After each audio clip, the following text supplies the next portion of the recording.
Cube Radio. Salut, c'est Charles Tran avec l'équipe dans 5 minutes. On s'intéresse aux sciences, à l'histoire et à l'actualité. Aujourd'hui, on parle de vapotage. De nombreux fumeurs se tournent vers la cigarette électronique pour cesser de fumer, moi le premier. Mais au final, la méthode est-elle efficace? On ne sait plus trop qui écouter là-dessus, tout le monde a son avis. Nos collègues de l'agence Science Presse ont mis leur service du détecteur de rumeurs sur la question. Depuis leur arrivée sur le marché en 2006, il y a même pas 15 ans, les cigarettes électroniques sont souvent présentées comme des solutions de remplacement à la cigarette traditionnelle et aux outils pour cesser de fumer comme les timbres. Elles présentent l'avantage d'imiter la cigarette traditionnelle en utilisant un processus d'inhalation pour rejeter sous forme de vapeur le liquide qui se trouve à l'intérieur du dispositif. L'utilisateur reproduit aussi le geste de fumer, ce qui est pas anodin, et ce qui n'est pas le cas non plus avec les gommes ou les timbres de nicotine. Mais la cigarette électronique aide-t-elle vraiment à cesser de fumer? Au Royaume-Uni, on considère que oui, tandis qu'en France, on la recommande pas du tout pour écraser. Au Québec, l'Institut national de santé publique juge l'outil prometteur, mais estime qu'il y a encore beaucoup de barrières à lever avant de la reconnaître comme une méthode efficace et reconnue pour cesser de fumer.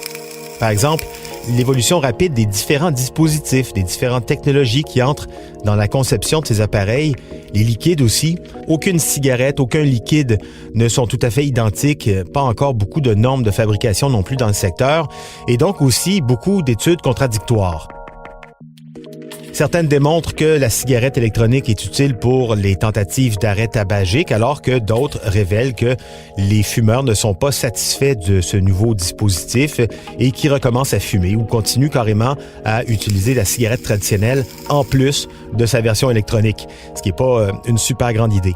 Un essai clinique publié cette fois-ci en janvier de cette année 2019 dans le New England Journal of Medicine était randomisé, c'est-à-dire qu'il était composé de 2 groupes entre lesquels les participants ont été répartis de manière aléatoire pour comparer l'efficacité de la cigarette électronique à des substituts de nicotine.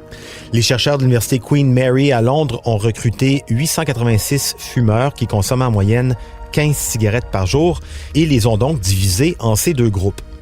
Les participants du premier groupe ont remplacé la cigarette par 1 ou 2 substituts de nicotine, des timbres, des gommes, des vaporisateurs ou des pastilles au choix du participant, sans regard au contenu en nicotine.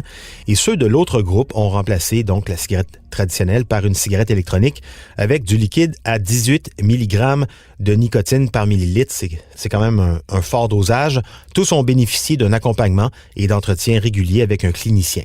Résultat, après 1 an, 18% des participants qui avaient vapoté étaient toujours abstinents, comparativement à seulement moins de 10% de ceux qui avaient eu recours à un ou des substituts à base de nicotine. Les auteurs notent que la sensation de manque a été moins souvent rapportée avec la cigarette électronique.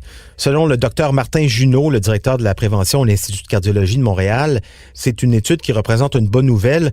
Depuis 2013, lui suggère à ses patients de remplacer leur cigarette par une cigarette électronique pour diminuer le risque cardiovasculaire, un des principaux risques associés à la cigarette avec le cancer du poumon. Il rapporte qu'environ 70% de ces patients parviennent à cesser de fumer avec la cigarette électronique, incluant ceux qui avaient tout essayé, et qu'après 1 an, ils ont généralement abandonné la cigarette électronique sans retourner au tabac. Cela dit, l'étude du New England Journal of Medicine laisse quand même plusieurs questions sans réponse. Par exemple, parmi les participants qui ont abandonné le tabac grâce à la cigarette électronique, 80%, dont moi, l'utilisaient toujours après 1 an. En comparaison, chez ceux qui ont écrasé grâce à des substituts, seulement 9% continuaient de les utiliser. Alors, est-ce que les vapoteurs remplaceraient une dépendance par une autre? Est-ce que l'usage prolongé de la cigarette électronique représente des risques pour la santé? Aussi, comme la majorité des études avant l'étude britannique a été menée avec les anciennes cigarettes électroniques, la Juul, qui est arrivée sur le marché américain en 2015 et autorisée au Canada depuis septembre 2018, pourrait modifier ses résultats d'études. Plus petite, plus facile à utiliser, la Juul est plus concentrée en nicotine que les autres dispositifs électroniques. Pourrait-elle donc créer une dépendance chez les utilisateurs majoritairement des jeunes. Qui plus est, depuis les premiers temps du vapotage, les autorités, les organismes qui luttent contre le tabagisme ont pour crainte que la cigarette électronique serve de porte d'entrée vers la cigarette traditionnelle. Une inquiétude qui est inspirée par les résultats d'études qui montraient que les adolescents qui avaient essayé la cigarette électronique étaient plus susceptibles de fumer une cigarette de tabac que ceux qui n'y avaient jamais touché.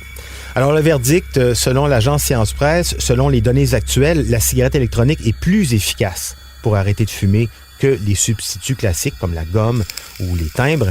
En ce sens, elle représente donc un outil prometteur dans la lutte au tabagisme.